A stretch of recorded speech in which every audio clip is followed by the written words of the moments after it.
हाय बच्चों, आप लोग का स्वागत है आरसीएम क्लासेस में। आप लोग को पता होना चाहिए कि आप लोग का बोर्ड एग्जाम जो है 10वीं क्लास का वो बहुत नज़दीक आ चुका है और बहुत सारे विद्यार्थियों को लग रहा है कि हम क्या पढ़ें क्या नहीं पढ़ें, कैसे हम पढ़ें कि हमारा जो है 80 से % आपका नंबर बोर्ड एग्जाम में आ जाए। तो वैसे विद्यार्थी को घबराना नहीं है, धैर्य बना कर रखना है।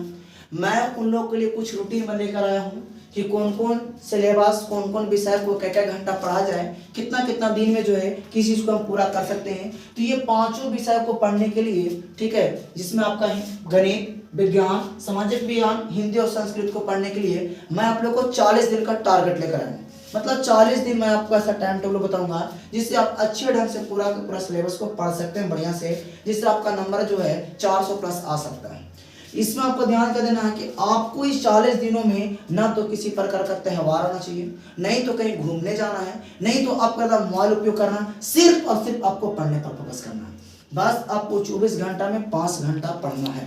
इसके लिए आपको क्या करना है कि मैं आपको गणित सबसे पहले बताता हूँ कि गणित में आपको क्या क्या पढ़ना चाहिए। तो गणित में पढ़ने के लिए आपको त्रिकोणमिति का आपको 80 प्रश्न बना लेना है, निर्देशांक ज्यामिति का 50 प्रश्न बना लेना है, बहुपद का 30 प्रश्न बनाना है, और वास्तविक संख्या का 20 प्रश्न बनाना है, प्रायिकता का 30 प्रश्न बनाना है, माध्य माध्यिका बहुला का 50 प्रश्न बना लेना है, क्षेत्रमिति से पूरा का पूरा मिलाकर 70 प्रश्न बना लेना है, जिसमें आपका सारा क्षेत्रमिति आ जाएगा, वृत्त संबंधित, त्रिभुज संबंधित, ज्यादा जितना क्षेत्रमिति है, बेलन, शंकु, सब कुछ।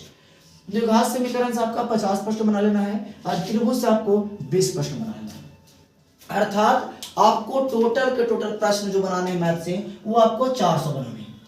ठीक है, आपको टोटल प्रश्न जो बनाना है मैथ से वो आपको कितने बनाने हैं? 400। अर्थात आपको एक दिन में जो है 40 प्रश्न बनाना होगा। एक दिन में आपको कितना प्रश्न बनाना होगा? 40 प्रश्न बनाना होगा। और ये आपको 40 प्रश्न एक दिन में बनाना, अर्थात आप 10 दिन मैथ को एकदम बढ़िया से पढ़िए। ठीक है, 2 से 3 घंटा बढ़िया से एकदम मन लगा कर पढ़िए। 2 से कितना घंटा? 3 घंटा आपको मैथ पढ़ना है डेली दम, जिसमें आपको जो है 40 प्रश्न बनना चाहिए एक दिन में। तो आपका 10 दिन में जो है पूरा का पूरा 400 प्रश्न आपका हो जाएगा, कंप्लीट हो जाएगा। अगर आप बढ़िया से 400 प्रश्नों को बना लेते हैं तो आपका साथ साथ में जितना फार्मूला वो भी रिवीजन हो जाएगा, आपका ऑब्जेक्टिव भी बढ़िया से बन जाएगा। मतलब आपको ऑब्जेक्टिव मैथ का पढ़ने की जरूरत नहीं है अगर आप 400 प्रश्न बना लेते हैं बढ़िया से तब। मतलब 10 दिन में आपको गणित बना लेना है। अभी क्या घंटा पढ़ना है? 2 से 3 घंटा। अब आपके पास समय बचा 5 घंटा ही बोले थे, एक दिन में 2 घंटा और बचा। तो आपको क्या करना है बाबू कि इसके बाद आपको आना है विज्ञान। अर्थात 10 दिन में आपको दो ही बुक को पढ़ना है, एक आपका गणित, एक आपका विज्ञान। विज्ञान में आपका फिजिक्स है जिसमें टोटल 6 लेसन है, केमिस्ट्री में आपका टोटल लेसन जो है 6 है, बायोलॉजी में आपका टोटल लेसन 8 है। तो आपको क्या करना है?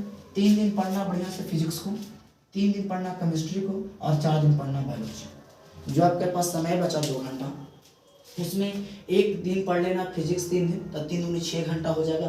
तो एक दिन आप 1 घंटा में एक लेसन बढ़िया से पढ़ते हैं तो 2 घंटा आपके पास बचा, तो आप 6 लेसन पढ़ लीजिएगा 3 दिन में। मतलब आपका 10 दिन में पूरा का पूरा विज्ञान और मैथ हो गया कंप्लीट।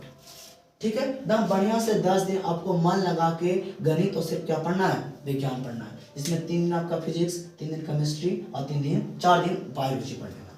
बायोलॉजी में आपका पूरा 8 लेसन है। अब आपके पास बचा जिस्म। अब आते हैं हम सामाजिक विज्ञान।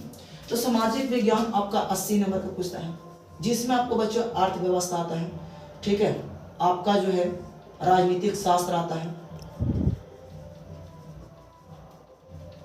आपका इतिहास आता है और आपका भूगोल आता है। तो इसमें आपको क्या करना है कि अर्थव्यवस्था को 3 दिन समय देना है, ठीक है, राजनीतिक शास्त्र को 2 दिन समय देना है, इतिहास को आपको 3 दिन समय देना है और भूगोल का आपको 3 दिन समय। और वो भी पढ़ना क्या घंटा है? एक दिन में ये सबको पढ़ना है 3 ही घंटा। एक दिन में सामाजिक विज्ञान को कोई भी बुक उठाना तो एक दिन में क्या घंटा पढ़ना है? 3 घंटा। बाकी जो आपका 2 घंटा बचा बाबू, तो जो आप मैथ विज्ञान पढ़े हैं उसको एक बार सुबह और एक बार शाम जो है रिवीजन मार लेना है। हम क्या बोल रहे हैं आपको कि सामाजिक विज्ञान को एक दिन में पढ़ना है 3 घंटा, मतलब 11 दिन आपको पढ़ना है 3 घंटा, 33 घंटा आपके पास होगा। और बाकी जो है जो बचा गणित और विज्ञान, ये दोनों को एक घंटा रिवीजन कर लेना बढ़िया से। ठीक है, अब आते हैं हिंदी की ओर। तो आपका जो है हिंदी में पूरा का पूरा जो है बाबू वो आपका 29 लेसन है पूरा मिलाकर। ठीक है, आपके पास समय बचा 14 दिन। तो इस 14 दिन में आपको क्या करना है, ठीक है, कि एक दिन में हिंदी जो है वो आपको 4 ही घंटा पढ़ना है। एक दिन में हिंदी का घंटा पढ़ना है 4 घंटा, मतलब आप जो है एक दिन में 2-2 चैप्टर ही पढ़ते हैं, तो आप 14 दूनी 28 दिन में आप बढ़िया से जो है हिंदी कंप्लीट कर सकते हैं। 4 घंटा पढ़ने के बाद जो आपके पास 1 घंटा समय बचा, उस 1 घंटा में जो भी आप सामाजिक विज्ञान पढ़े हैं पूरा के पूरा, उसका एक रिवीजन मार लेना है। 1 घंटा में तो आप रिवीजन कर सकते हैं, क्योंकि हमको फटाफट याद है, बस एक बार 1 घंटा उसको देख लेना पूरा के पूरा बढ़िया से। तो ये आपका हिंदी कंप्लीट हो जाएगा, साथ साथ में आपका सामाजिक विज्ञान हो जाएगा। अब आते हैं संस्कृत की ओर, तो आपका संस्कृत इसमें बचा पूरा के पूरा 5 दिन का समय, ठीक है।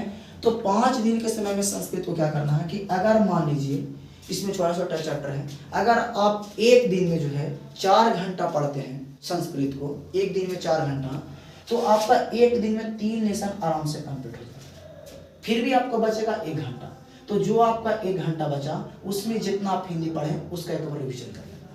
ये आपका 40 दिन में जो है पूरा का पूरा सिलेबस आपका कंप्लीट हो गया। जोड़ के देख लीजिए, 10 दिन में आपका गणित और विज्ञान खत्म हो गया, 11 दिन में आपका सामाजिक विज्ञान खत्म हो गया, आपका हो गया 21 दिन। 21 दिन के बाद आपको जो है 14 दिन पढ़ने के लिए बोला गया हिंदी, तो 21 और 14 आपको हो गया 35 दिन, और 5 दिन आपको पढ़ने के लिए बोला गया संस्कृत। बस ये आपको 40 दिन बढ़िया से मिला के पढ़ना है, ठीक है। इसमें आपका सब्जेक्टिव प्रोजेक्टिव सारा क्लियर हो जाएगा 3-3 4-4 घंटा पढ़ने के बाद। इसके बाद आपको क्या करना है बाबू, 2 से 3 दिन आपको एक्स्ट्रा समय देना है, जिसमें आप हिंदी ग्रामर में ऐसे वगैरह जो भी आता है उसको एक नज़र देख लेंगे। संस्कृत में आपका हिंदी संस्कृत में जो आपका आता है पत्र ऐसे सब लिखने के लिए अनुवाद ये सब उसको एक नज़र देख लेंगे। इतना कंप्लीट आपको 40 दिनों में कर लेना है, अर्थात आपको 25 नवंबर से पढ़ना शुरू करना है, 5 जनवरी तक आपको इतना पढ़ना है। फिर भी आपके पास समय बचेगा 1 महीना एग्जाम का, तो वो 1 महीना आपको क्या करना है, बढ़िया से मॉडल पेपर किसी ना किसी प्रकाशन का लेकर, मॉडल का पेपर जैसे हो गया बिरलियंट, A1, ये सब को लेकर बढ़िया से 1 महीना सेट टेस्ट कर लेना है। फिर आप देखिए आपका रिजल्ट कितना बेहतर आता है, आपको किसी प्रकार का कोई दिक्कत नहीं आएगा, आपका रिजल्ट बहुत अच्छा आएगा। आपका रिजल्ट आपको बताएगा कि आप कितना मेहनत किए इस 40 दिन में। ठीक है बच्चों, बस आज के लिए इतना ही।